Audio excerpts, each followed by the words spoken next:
Why is racism such a fervent topic of mine?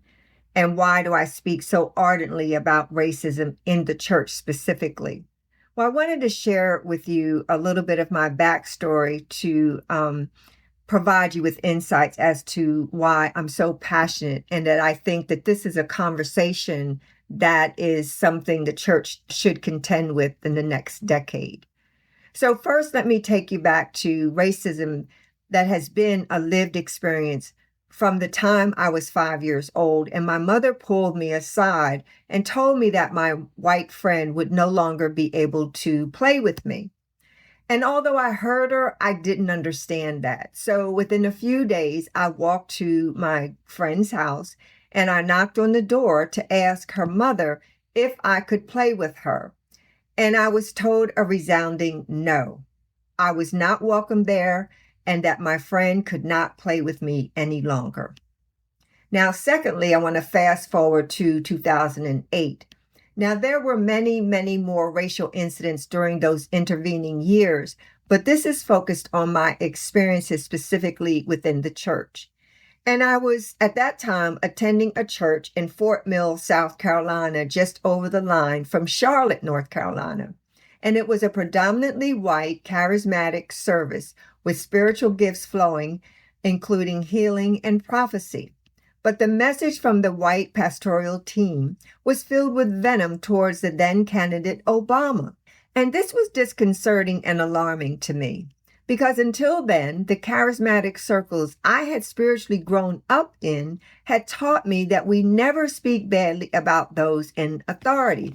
But now, all bets were off.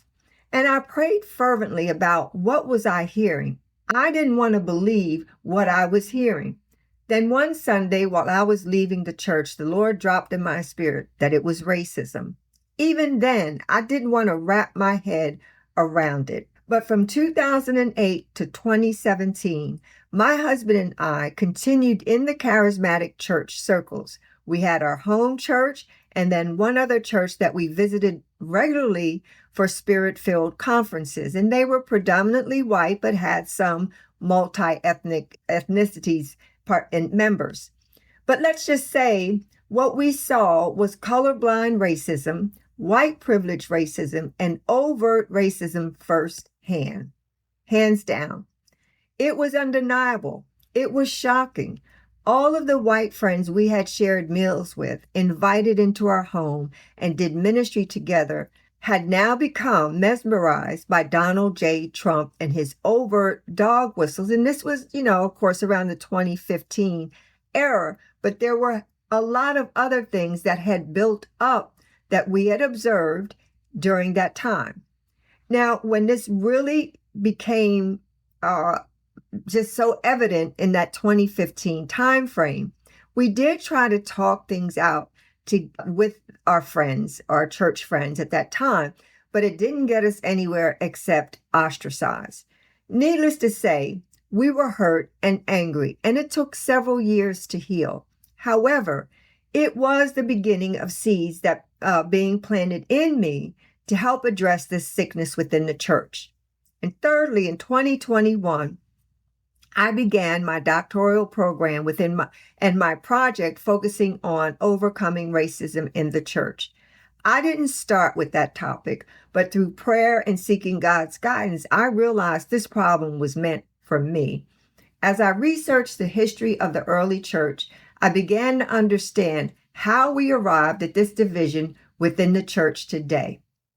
Fourthly, and what really convinced me, was how deeply rooted racism and white privilege are embedded in the church's theology.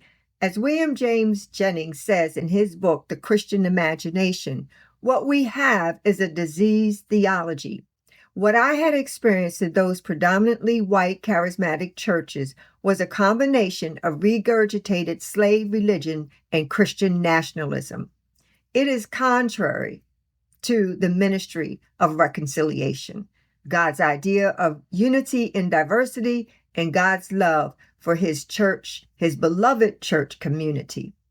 There are many wicked problems, as Walter Wink writes in his book, The Powers That Be, in the context of culture and church. Wicked problems are problems that have no clear solution. There are many layers and tentacles that impact many different things and need solutions or resolutions. But that doesn't negate that you or I should not try to fix whatever part of the wicked problem the Lord has given us to fix. And my wicked problem is racism in the church. If we don't work on truly loving one another, how can we represent Christ to the world? Racism hits not only our love walk, but also our desire to hold onto our worldly goods, because racism and capitalism or greed go hand in hand. Jesus isn't coming back for the world. He's coming back for a church without spot or blemish. He will want to know how you or I treated other people, especially the brethren.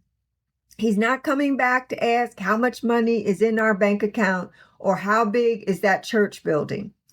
Please join me in starting the difficult conversations on racism in the church, even one conversation at a time. Additionally, the study guide that I've created will help you learn how to decolonize your theology, regain God's creative and sanctified Christian imagination, and ask holistic self-reflection questions. I have a vision that the church can truly be transformative in this 21st century and lead the way in racial healing and reconciliation, first in the church and then in culture. And I believe that this is the heart of God. Thank you.